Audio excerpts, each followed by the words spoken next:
All I wanted to know was Mario's tax bracket, and you can't even find that in here. God. Oh! I see you've caught me reading the Super Mario Bros. Encyclopedia. Did you know that this book is actually horribly mistranslated and contains tons of false information? The translators themselves have actually openly admitted to copying directly from the unofficial Super Mario Wiki to fill out its pages. My question is, why aren't these people in prison? Now you're probably wondering, with all this false information, why am I even reading this in the first place? Well, I gotta be honest with you. I get off on sitting in an empty room and telling a book that it's wrong. You should have seen me earlier. Alright, now they're just making people up. Who the f*** is Luigi? Ever since I abandoned my children and family to pursue the study of the lore of the Mario universe, I've gained a ton of knowledge. Now, none of that knowledge helped me pay my mortgage, but I'm sure you're not concerned with that. I should also add that sometime between then and now, a dimensional rift opened up inside my house and out popped this guy named Sean D. Walsh. He's been helping me with my research over the past few months. Stop goofing around, they're not gonna take us seriously. I told you we needed to be professional. I told you to pay the mortgage, so I guess we're both not listening. With that out of the way, in this episode, we're going to be taking a look at 3, technically 4, more characters in the Mario universe and discuss their backstory, families, personality, and how they tie into the big picture. Just like before, I'll show this icon whenever something I am covering is either not canon or comes from a dubious source. Without further ado, here's who's up first on the list. Daisy was originally created purely to serve as the Princess of Sarasaland in the first Super Mario Land game, and you'll start to see this trend of one-off characters becoming mainstays continue as we go on. One connection we can make right off the bat here is that Sarasa is the name of a type of floral pattern for fabric, which connects directly to Daisy's flower motif, such as her emblem being a flower, though the exact type isn't really consistent. It's a cool touch that since she originated as the princess of that empire, her emblem in later games still conveys that. And yes, Sarasaland would be classified as an empire instead of a kingdom because it is composed of 4 separate kingdoms, the 4 worlds that the player ventures through in Super Mario Land. While not directly present at first, considering she was just a few pixels on a tiny unlit screen, Daisy has almost always been portrayed as an energetic tomboy. As such, she is not as proper or poised, if you will, as Princess Peach. This is almost exclusively conveyed through her appearances in spin-off titles, with her only other mainline appearance, if you even want to call it that, being in Super Mario Run as a playable character. Despite her tough demeanor, Daisy has been shown to be a little cowardly a couple times. In Mario Tennis Aces, she runs away and hides when Lucien, an ancient evil tennis racket, possesses Luigi, while Mario and Peach stand and face him. However, the toughness still sometimes shows through even in these types of situations. In Mario Party 3, she gets so startled by Bowser that she turns around and smacks him so hard that he goes flying into the distance. Wow, it sure is nice living here on the moon. I agree, this is so cool.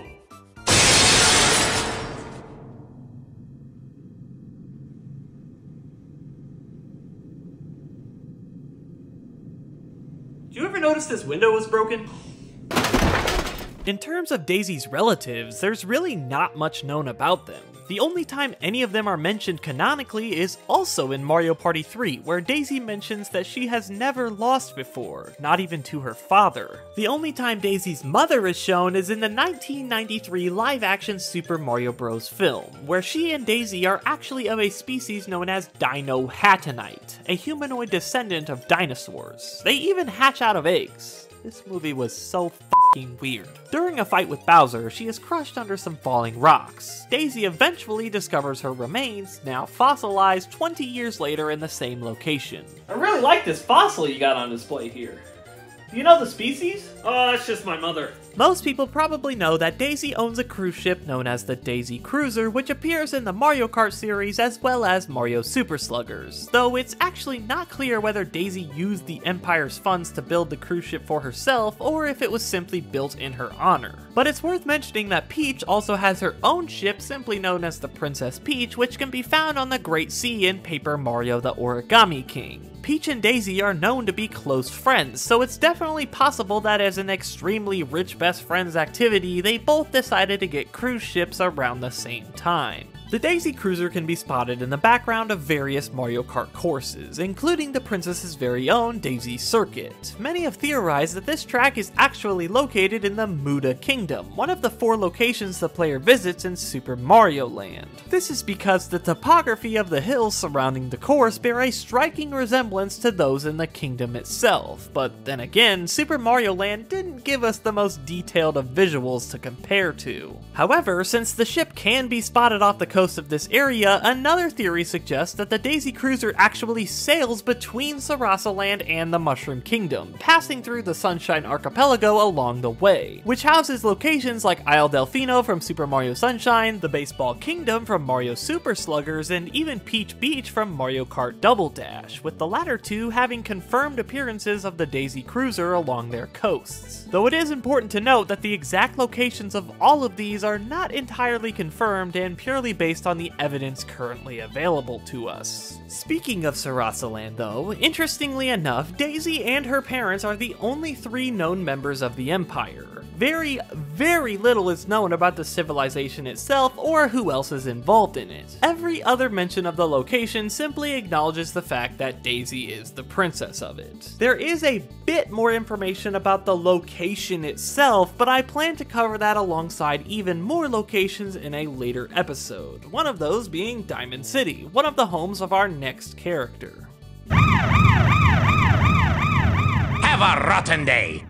Wario was another character introduced for a specific purpose in an older game that ended up becoming a member of the main cast. Funnily enough, that game is the sequel to Super Mario Land, Super Mario Land 2: 6 Golden Coins. In an old staff interview found in a Japanese guidebook for the game, the developers state that Wario was created with the purpose of giving Mario a new objective in his latest adventure. Instead of Mario serving/saving others, he now has to fight back for something of his own, which is the castle that Wario takes over in the game. However, they also state that Wario's antithesis nature to Mario wasn't directly planned from the start. Essentially, all they knew was that Mario was fighting to take back something of his own, and Wario's concept was just a happy little accident that happened along the way. While that is the first game Wario ever appears in, chronologically regarding the actual in-universe Mario timeline, his first appearance is actually in Yoshi's Island DS as a baby. In fact, this is the only time he's ever seen as a baby aside from Dr. Mario World of all places. In Yoshi's Island DS, he is literally left behind in a level by the Toadies, where Yoshi eventually finds him, because of how annoying his crying is. Baby Wario only rides on Yoshi for 4 levels out of the entire game, and once that's over, we see what is probably his most prominent personality trait on display, even at this ripe young age when he joins up with a group of bandits hoping to find more riches. Though how a baby has already grasped the concept of currency and gotten attached to it is beyond me. I just don't know what to do, Doctor. He's barely 2 years old and he's already out here robbing people in broad daylight.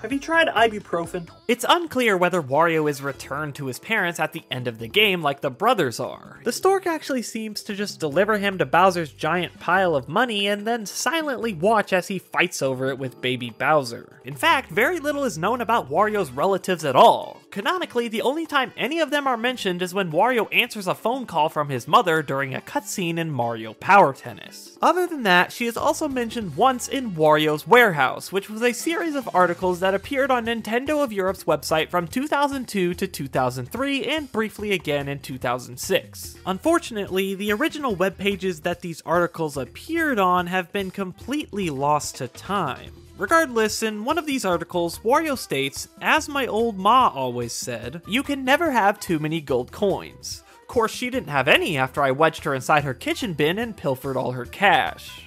What the f***? Classic Wario. No, not classic. Since when is assaulting and robbing your mother classic Wario? Classic Wario. Regardless, while the statements made in Wario's warehouse aren't really valid since they break the fourth wall multiple times and mention things that don't seem to exist in the Mario universe, Wario does actually have his own warehouse in Mario Tennis for the Game Boy Color, and these articles could have possibly been a reference to that. There's no way to know for sure though. However, it looks like Wario also stores the Bulldog here, which is the airplane that he uses in a few games such as Wario Land 3. But it is possible that this is a different plane altogether. The color is different, and it is also agreed upon by most people that the events of Wario Land 3, in which he crashes the Bulldog, occur before the events of this Mario Tennis game. Another prominent relationship tied to Wario's character is his rivalry with Mario. As far as we know, this rivalry didn't actually develop until later in life, but the jealousy that Wario has of Mario's popularity has always been present. It's likely that the rivalry was a result of that jealousy bubbling up over the years. In the manual for Super Mario Land 2, Mario states that he thinks Wario has been jealous of him since they were boys, which confirms that they spent more time together as children outside of the events of Yoshi's Island DS, but also establishes the roots of the eventual rivalry that leads to the events of Super Mario Land 2. However, it's important to note that the rivalry between Mario and Wario just straight up being the antagonist are two different things. In fact, Wario only appears as an actual antagonist in 3 games, that being Super Mario Land 2, obviously, Mario and Wario, and Wario's Woods. All of the other times, he's either actually friendly with Mario, or just causing some low-tier mischief that really doesn't hurt anybody, for the most part. The jealousy is obviously still there, so Wario does get in the way sometimes, but the turning point of his more nefarious activities can be seen in a microgame called Burying the Hatchet in WarioWare Twisted. The command at the start of the game is Make Up, signifying the beginning of a more friendly relationship between Mario and Wario. Additionally, the description of this microgame in the later released WarioWare Gold is as follows. I'm in a good mood today. Usually I can't stand this jerk, but I guess I'll be nice. Heh, look at me taking the high road. I'm so much better than him.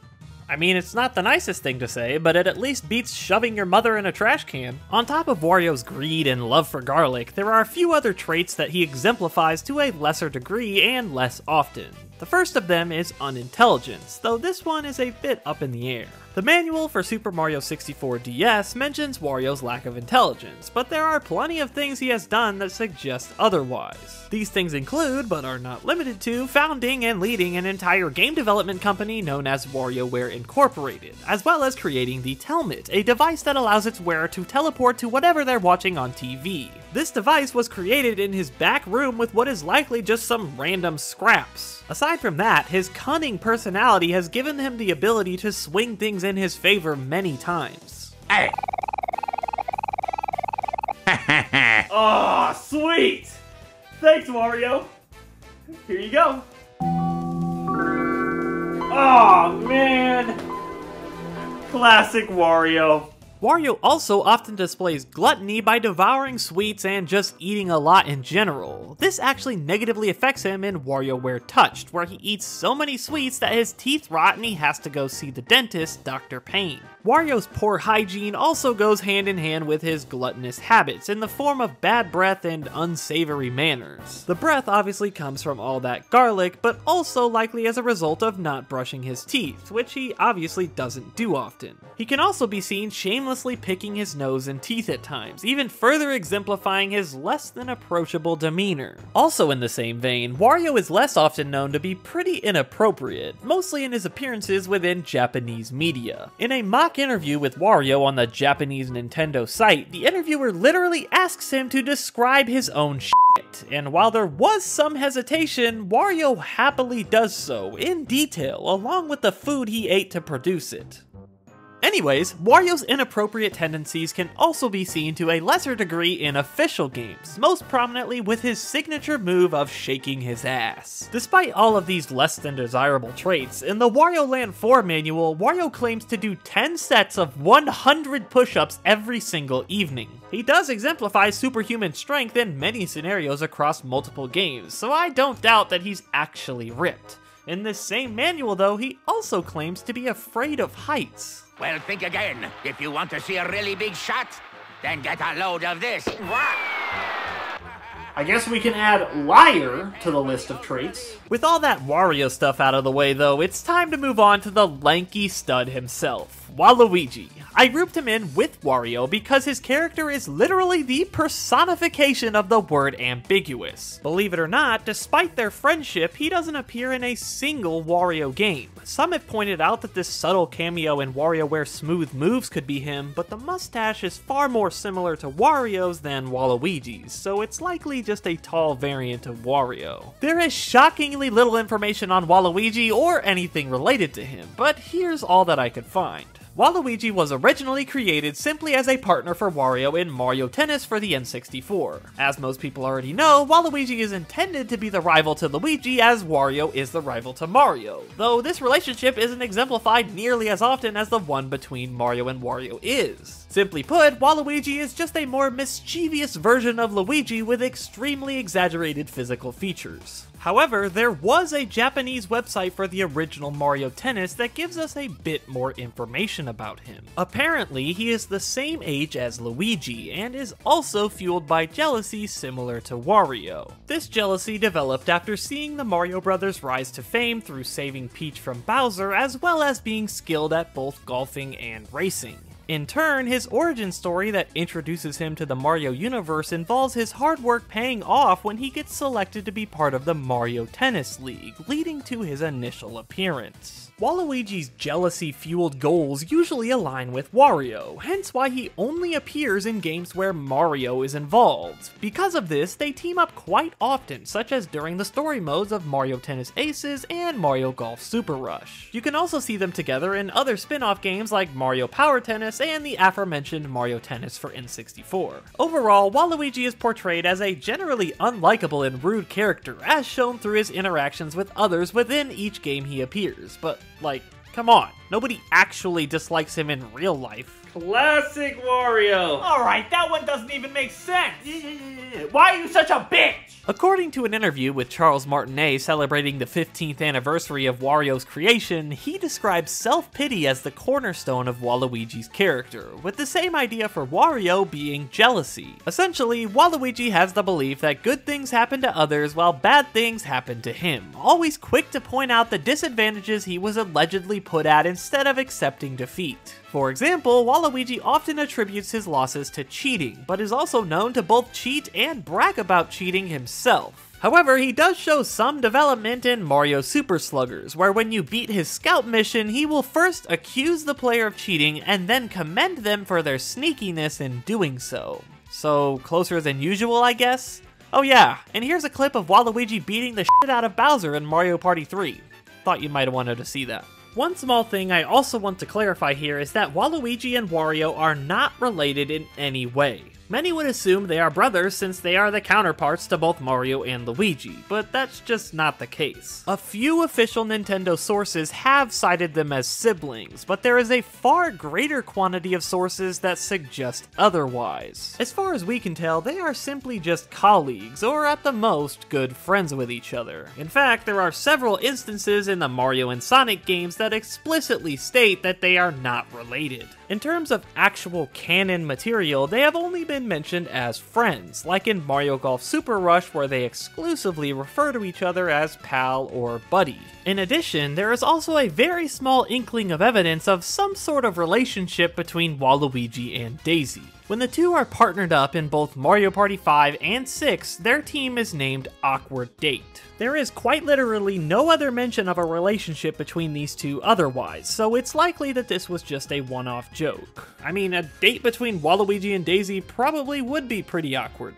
Overall, Waluigi was obviously never intended to be a character with a ton of depth, but a lot of people, including me, want to see that change. Just seeing the interactions between him and Wario is enough to convince me that an adventure starring these two would be a huge hit for fans. You know what else is huge, though? The universe. Oh, boy. Most of Rosalina's backstory is chronicled and widely known through the storybook in the Library of Super Mario Galaxy. This story essentially covers the events that transpired that eventually led to Rosalina becoming the mother of the Lumas and building the Comet Observatory. To be as brief as possible, she discovers an old spaceship with a Luma inside. They repair the ship and set off into space. Eventually, they land on a comet and ultimately decide to build their home on it. Once the home is complete, which is obviously the Comet Observatory, more Lumas show up and act like Rosalina is their mother. She decides to become their caregiver, and the rest is history. I'm not going to go into much detail here since the book is pretty well known by most people. Hey, buddy. We had anything to drink tonight? Nope, just headed home from work, officer. Also, it's 3 p.m. Alright, just to be sure, what do the star bits taste like in Rosalina's storybook? Rosa, what? I knew you were bullshitting. Get out of the car! However, aside from the overall plot, this book gives us a ton of insight into Rosalina's family. Both of her parents as well as her brother are mentioned. Rosalina's mother is no longer alive and wasn't alive during the events of the book. She describes her as sleeping under the tree on the hill, though she also reminisces about having picnics with her mother by that same tree, as well as looking at the stars with her father and sledding down the hill with her brother. This tree seems to be quite significant to her, and is definitely part of the reason she bursts into tears when looking at it through the telescope during the events of the storybook. The telescope she uses was actually given to her by her father, and we can see it sitting outside the library in the Comet Observatory in the actual game. However, a similar looking telescope also appears in the terrace, so it's not clear which one was originally her father's. As far as we know, both the father and the brother are never confirmed to have passed away, but it's safe to assume that so much time has passed since Rosalina initially left her home planet that they are no longer alive. The only time she could have possibly seen them after leaving is when she returns home for the first time in the 8th chapter of the storybook. Every other time she returns to this planet is during the Star Festival in the Mushroom Kingdom, which occurs every 100 years. But how has Rosalina herself remained alive during the course of multiple Star Festivals spanning who knows how many centuries? As far as we can tell, she's just a normal human like the rest of her family. There's really no concrete explanation given in-universe for Rosalina's extreme longevity or possible immortality, but I have a couple ideas. First, it could have been as simple as some celestial being or force that we don't know about granting her immortality at some point after she had already built the Comet Observatory, which would also explain the magical powers she has. However, another explanation could just be a very extreme case of time dilation, which is a phenomenon that can occur during space travel involving the theory of relativity that I won't even attempt to explain. Essentially, with this phenomenon, you age slower in space depending on the speed of your movement and distance from your home planet. In real life, this has only been observed in the area of thousandths of a second over the course of 6 whole months, but for Rosalina, it's possible that 100 years on her home planet would be equal to only 1 year for her, just as an example. Oh my god! Shut up with the science bullshit! Say something funny for once! Classic Wario.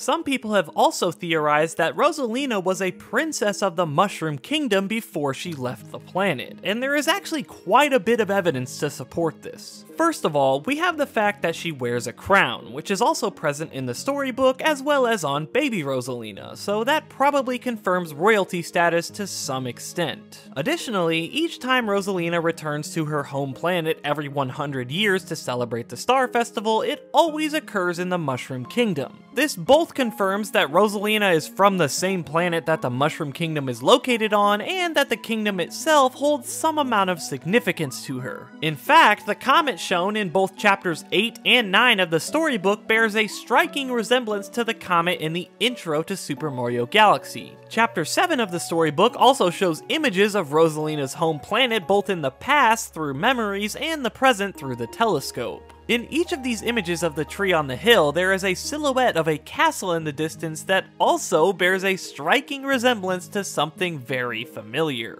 On top of all of this, when Rosalina's mother comes to her in a dream during her travels, we get to see what she looks like, and many have pointed out the fact that she just looks like a mix between Peach and Rosalina, even further hinting at a Mushroom Kingdom lineage. We can further assume that since Rosalina's brother stayed behind when she initially left, he would have likely continued continued the royal family line, making Peach a very distant ancestor of him, and by proxy making her technically related to Rosalina. Because of these potential relations to the Mushroom Kingdom, another explanation for Rosalina's magical abilities opens up. As I've discussed before, we know that Princess Peach has at least some amount of knowledge on the usage of magic since she is able to reverse the spell cast by Bowser in the original Super Mario Bros. Additionally, in Super Paper Mario, we learn that in this universe, magical ability is carried through blood, meaning that anyone who is part of the royal family likely possesses the genetic trait to learn and use magic as well. The wand that Rosalina uses allows her to use this magic provided she has the assistance of the Power Stars Mario collects. So it's likely that there isn't anything special about the wand itself, as the one held by the Mushroom Genie in Mario Party 3 looks very similar.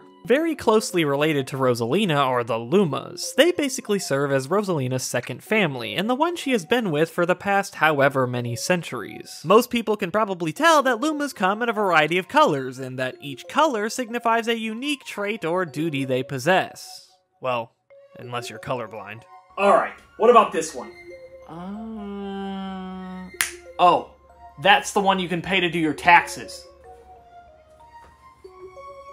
Please tell me where the hell you see that on the screen. I'm telling you, I'm colorblind. The vast majority of Luma's names are entirely unknown, but it is confirmed in the storybook during Chapter 6 that Rosalina personally named every last one of them. The destiny and main life purpose of a Luma is to transform into something that will benefit someone else. We can see that exemplified all throughout the Galaxy games, when they transform into things like launch stars, planets, or even entire galaxies in order to assist Mario. I think it's reasonable to assume that Lumas themselves are immortal, though only staying alive until the opportunity to serve their purpose is presented to them, after which they are rebirthed, likely losing all memories of their past life, and thus the cycle continues. A quote from Rosalina essentially confirms this at the end of Galaxy 1, when the universe is about to be reset. She says, "Do you hear the baby stars? These newborns will grow up to become galaxies someday. When stars die, they turn to stardust and scatter across the cosmos. Eventually, that stardust reforms to create a new star, and so the cycle of life continues. But the cycle never repeats itself in quite the same way."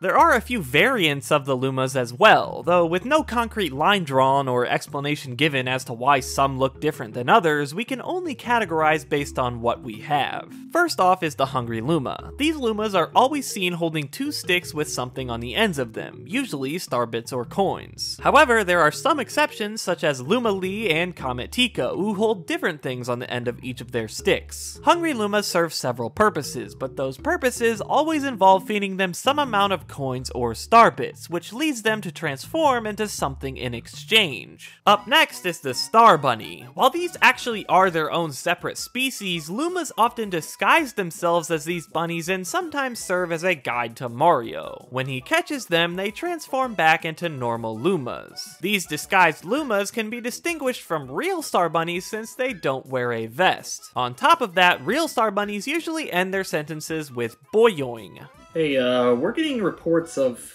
humans inside the enclosures. Can you check that out for me? Sure thing. I'm over here right now. Hey. Boyoing. Oh, wait, never mind.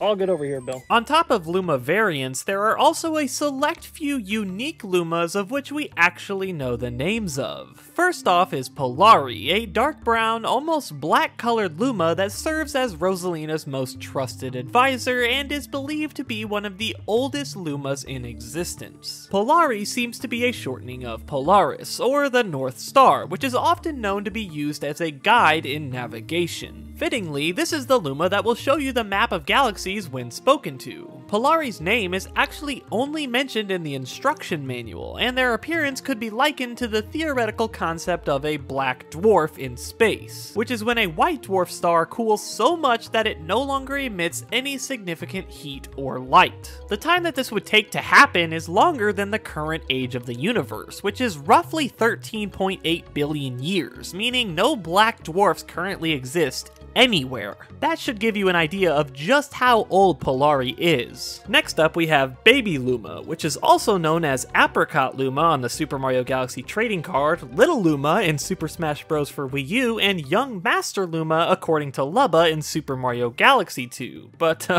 let's just stick with Baby Luma. This is the first Luma that Rosalina ever met when she encountered them at the rusted spaceship on her home planet. Additionally, this is also the Luma that travels with Mario under his hat during both Galaxy games, and gives him the ability to perform the spin move. Finally, we have Lubba, who is an engineer Luma, as stated on the North American website for Super Mario Galaxy 2. Lubba is the mechanic that fixes up the planetoid into Starship Mario during the events of the game. He also seems to be of the Hungry Luma subspecies based on his size and shape, but there's no way to know for sure. You can feed him star bits, but it doesn't actually do anything, just like when feeding star bits to normal Lumas. Additionally, Lubba appears to be another leader of the Lumas, just as Rosalina is, though Rosalina seems to be higher in the quote-unquote ranks than him. After collecting 242 Power Stars in Galaxy 2, it is confirmed that Lubba knows Rosalina, though it is never explained how they know each other or when they met.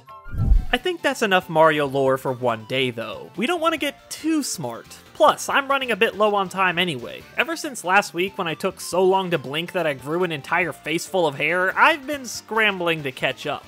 Anyways, thanks again to Sean for making sure my research was accurate. Let's see if he has anything else to say. Do you remember the grinders from Super Mario World? Yeah? Why? There's one above you right now. Oh, damn. You're right.